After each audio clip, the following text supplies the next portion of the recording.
फवाद साहब, 2 दिन पहले ये मीडिया में रिपोर्ट हुआ जब सहाफियों से इमरान खान साहब ने गुफ्तगू की। उन्होंने कहा जी कि मैं माफ करने को तैयार हूं, जिन्होंने बेशक मेरे पर हमले भी किए, मैं तैयार हूं माफ करने के लिए। उसमें से जो एक लाइन वो रिपोर्ट हुई, मैं इसलिए चाहती हूं कि आप उसको मुझे करेक्ट कर दें, या अगर ये नहीं है तो उसको इंडोर्स कर दें। उन्होंने कहा जी कि मैं तो बात करना चाहता हूं, दूसरी तरफ से कोई बात नहीं करता एस्टैब्लिशमेंट से, और मुझे विलन समझा हुआ है। ये ठीक बात है? इमरान खान साहब ने सहाफियों के सामने ये बात की थी? नहीं, इस तरह बात नहीं हुई थी। बात ये हुई थी कि उनसे सवाल पूछा किसी एक रिपोर्टर ने कि आर्मी चीफ से जो है वो आप मुलाकात क्यों नहीं करते और आप एस्टैब्लिशमेंट के साथ अपने मामला क्यों ठीक करने को तैयार। उन्होंने कहा कि देखें, मैं तो जनरल बाजवा से भी 2 दफा मिला प्रेसिडेंट आरिफ अलवी साहब के कहने के ऊपर, और जो मौजूदा आर्मी चीफ कहेंगे तो उनसे भी मिलने के लिए तैयार हूं, और ताली दोनों हाथों से बजती है। हमारी यकीनन ख्वाहिश है कि ताल्लुकात बेहतर हों, चीजें बेहतर हों, लेकिन ताली दोनों हाथों से बजती है। अगर वो मिलना चाहेंगे तो हम जरूर मिलेंगे। सो मुलाकात की किसी ख्वाहिश का इजहार तहरीक इंसाफ की तरफ से किया गया है अब तक? आज सुबह जब इमरान खान साहब की ये ट्वीट आई तो इमरान खान साहब ने फिर मुझे कहा कि इसके ऊपर वाज़ेह कर दें, ना तो हमने कोई पैगाम भेजा है मुलाकात के लिए, किसी ख्वाहिश का इजहार किया है, और ना ही मुझे उनका कोई पैगाम आया है सदर साहब के थ्रू कि वो शहबाज शरीफ साहब से मिले या कुछ ऐसी बात। तो दोनों ही बातें दुरुस्त नहीं है। उन्होंने भी हमें कोई पैगाम नहीं दिया शहबाज शरीफ से मुलाकात के लिए, और हमने भी उन्हें कोई अपना जो नुमाइंदा है वो या उनको या उनके किसी नुमाइंदे को मिलने की ख्वाहिश का इजहार नहीं किया। पता नहीं इसमें गलत बयानी कौन कर रहा है। जिन्होंने इमरान खान साहब को ये बात बताई है वो गलत बयानी कर रहे हैं, लेकिन बहरहाल चले। क्या ये बात भी इमरान खान साहब ने कही थी सहाफियों के साथ जब गुफ्तगू हुई थी कि भाई मैं माफ करने को तैयार हूं, आगे बढ़ने को तैयार हूं, मेरे ऊपर हमला भी हुआ, सब कुछ हुआ, लेकिन आगे बढ़ने के लिए मैं सबको माफ करने के लिए तैयार हूं? ये गुफ्तगू भी हुई थी जिसमें ऑब्वियसली एस्टैब्लिशमेंट के किरदारों की बात भी कर रहे थे। जी बिल्कुल, उन्होंने ये बात कही कि देखें, जो मेरे ऊपर हमला हुआ है या हमारे साथियों को जिस तशद्दुद का निशाना बनाया गया है वो तो हमारे जाती मसले हैं, वो तो हम माफ भी कर सकते हैं, लेकिन जो पैसे हैं वो तो मेरे नहीं है, वो तो पाकिस्तान के लोगों के हैं, वो तो हम माफ नहीं कर सकते।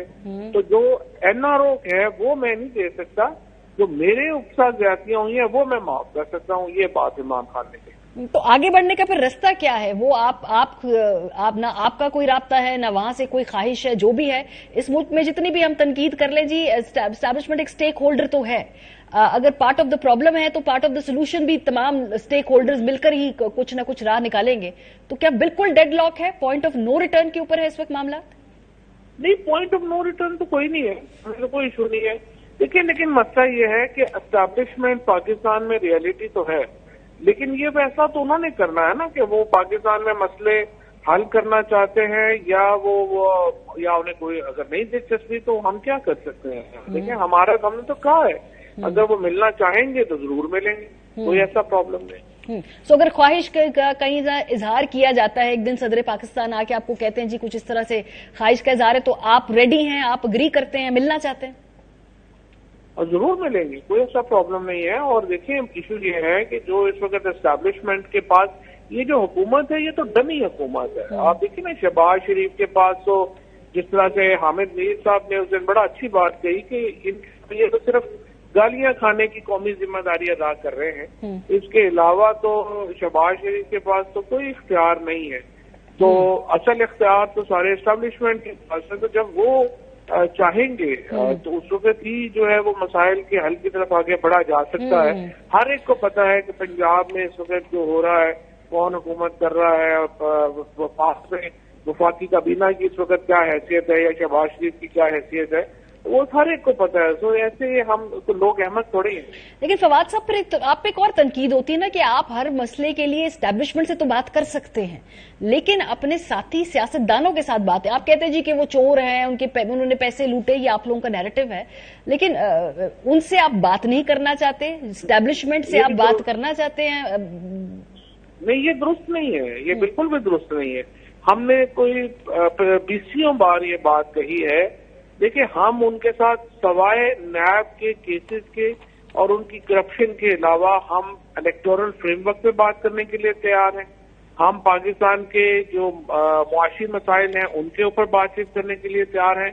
ہم نہیں تیار ان سے کہ وہ اپنے مقدمے جو معاف کرانے کے لیے جو ہے وہ بات چیت پہ آتے ہیں، وہ ہم تیار نہیں. اب اگر وہ اپنے مقدمے ایجنڈے سے ہٹا دیں اور وہ اپنے مقدمے کہیں کہ ہم عدالتوں کو میں ڈیل کریں گے اور آپ قوانین کو اس میں جو ہے وہ نہ ڈالیں، تو بات چیت باقی ہر معاملے پہ ان سے لیکن وہ آپ سے بات کرنا کیوں چاہتے ہیں؟ نیب کی ترامیم آپ نے دیکھ لیا کل بڑی سوئفٹلی اس کے اندر مزید ترامیم ہوئی، اب وہ معاملہ ہے.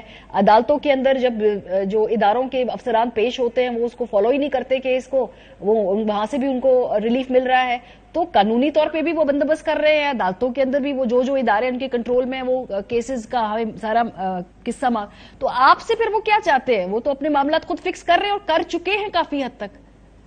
یہ تو عارضی معاملہ ہے نا، عارضی طور کے اوپر ہی یہ معاملہ ٹھیک ہے کر رہے ہیں، لیکن وہ تو یہ تو ان کے کیسز تو کھلنے ہی کھلنے ہیں. اگر سپریم کورٹ نے نیب کی امینڈمنٹ کو ختم قرار نہیں دیا تو ہم آ کے ختم کر دیں گے.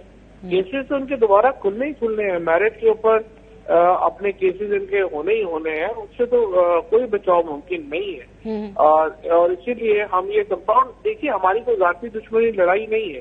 بڑی سمپل بات ہے، یہ نہیں ہو سکتا کہ شہباز شریف، نواز شریف، زرداری اپنا سارا پیسہ UAE میں اور لندن میں اور یورپ میں انویسٹ کر دیں، وہاں پہ اپنے بچے ان کے بلیونر بیٹھے ہوئے ہوں اور ہم پاکستان میں وہ آئیں. اب آپ دیکھیں نا، لیکن فواد صاحب یہ جو آپ کی لاجک ہے نا، ٹھیک ہے ویسے اگری کرتی ہوں، لیکن یہ خالی پھر یہ جو یہ لاجک ہے یہ سیاستدانوں پہ اپلائی ہوتی ہے اکراس دا بورڈ باقی لوگوں سے، جہاں پہ اتنا شفافیت کا نہ کوئی طریقہ کار ہے نہ میکنزم ہے، لیکن ان سے آپ بات کر رہے ہیں ان تمام شرائط کے بغیر. ادھر آپ کی یہ شرائط ہے. ان کے کیسز عدالتوں میں چل رہے ہیں نا سر، وہ تو سیاستدانوں کو ہی چلیں گے نا اس ملک میں سر، یہ تو آپ کو بھی پتا ہے، ہمیں بھی پتا ہے. دوسروں کو بھی چاہیے 100% کوئی شبہ ہی نہیں اس میں. لیکن آپ یہ تو نہ کہیں کہ چونکہ دوسروں کے نہیں چل رہے تو یہ بھی ختم کر دیں. اچھا، کل عمران خان صاحب اپنی الیکشن کیمپین کی ریلی کو لیڈ کرنے جا رہے ہیں. وہ 6 کلومیٹر کا پورا پیچ ہے. سیکیورٹی کنسرنز آپ کے کل کی ریلی کے حوالے سے ہیں؟ کیونکہ عدالت میں آپ نہیں گئے کہ بھی سیکیورٹی کنسرن بہت زیادہ ہے. وہ پھر بھی اس کے مقابلے میں کنفائنڈ ایریا، آبویسلی وہاں پر بھی سیکیورٹی بہتر ہونی چاہیے، لیکن 6 کلومیٹر کا جو لمبا رستہ ہے وہاں پہ تو زیادہ خطرات ہوں گے. نہیں، وہ ایکچولی جو ایکسپوجر ہے پبلک ایکسپوجر ریلی میں نہیں ہے، اور وہ صرف جو ہے وہ ایک جو بام پروف اپنی گاڑی ہے. اور یہی ہم عدالت سے بھی کہہ رہے ہیں کہ اگر آپ ہمیں گاڑی میں رکھتے ہیں اور پبلک ایکسپوجر نہیں ہوتا تو پھر معاملہ اور ہوگا. لیکن اگر آپ جیسے F8 میں آپ نے دیکھا ہی ہوا ہے جس قسم کی عدالتوں کا حال ہے، اگر وہاں پہ اوپر اس طرح سے ایکسپوجر ہو تو وہ پھر بہت ڈینجرس ہو جاتا ہے. تو ہم ایکچولی جیسے جو سیکورٹی، جس قسم کی سیکورٹی ہماری ریلی کو حاصل ہے اسی طرح کی ہی ہم عدالت سے چاہتے ہیں. 4 عدالتوں میں آپ پیش ہوتے ہیں، ایک عدالت جہاں پہ فرد جرم لگنی ہے وہاں پیش نہیں ہوتے. پھر لاجیکلی ایک سوال ہوتا ہے کہ آپ جان بوجھ کے اوائڈ کر رہے ہیں وہاں پر پیش ہونا، جبکہ اسی دن آپ 4 مختلف جگہوں پہ پیش ہوتے ہیں. جان بوجھ کے اوائڈ کیا ہے، اس کی وجہ یہ ہے کہ اس کے لیے اسپیسیفک انفارمیشن تھی ہمارے پاس اسیسینیشن اٹیمپٹ کی. اور مجھے نہیں پتا کہ آپ کبھی ادھر کچہری میں گئی ہوئی ہیں یا نہیں گئی ہوں. ہاں، وہاں پہ جو سچویشن ہے وہ بہت زیادہ ڈینجرس ہے، اور یہ جو جوڈیشل کمپلیکس ہے یہاں پہ معاملہ بالکل اور ہے. اور اسی لیے ہم نے اس دن ریکویسٹ کی تھی کہ اگر آپ یہاں پہ ہی ہماری حاضری لے لیں بیلٹ کے ذریعے یا کسی کے ذریعے، تو یہاں پہ تو ہم تیار ہیں. وہاں پہ ہمارے پاس اسپیسیفک انفارمیشن تھی ہم نے.